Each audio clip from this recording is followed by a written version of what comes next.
Well, hello, Transparent Church and friends. This is Pastor James with the Word of the Day. Today I want to spotlight Philippians chapter 4, verse 4 from the New Living Translation, where we find these words. Always be full of joy in the Lord. I say it again, rejoice. Well, as we get started today, I want to use for a theme in the same vein of joy.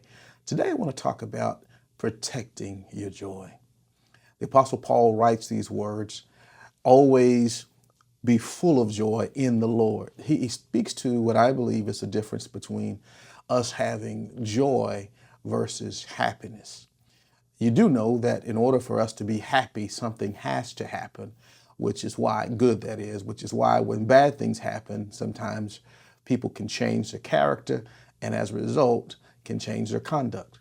But when we have joy because of who Jesus is in our lives, when we protect it, we understand that joy, unlike happiness is an outside job where joy is an inside job. And when we are built up in the faith on the inside, it doesn't mean we minimize our problems. What it does mean is that we maximize the ability that we have to spend time in the presence of the Lord, which is why we protect our joy by what he says, rejoicing in the Lord. And he says it so much so that he does it again because of the emphasis. And he says, and again, I say, King James Version, rejoice. He stresses the fact that we must protect our joy so that we can remain full of joy. Life's going to hit us all.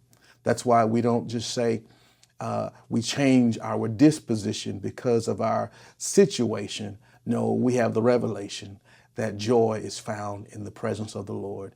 And even when we go through tough times, we don't go through alone. So the Hump Day help for today is simply this. Joy grows with connection and surrender, not striving. Too many times we strive. I found that in my own life.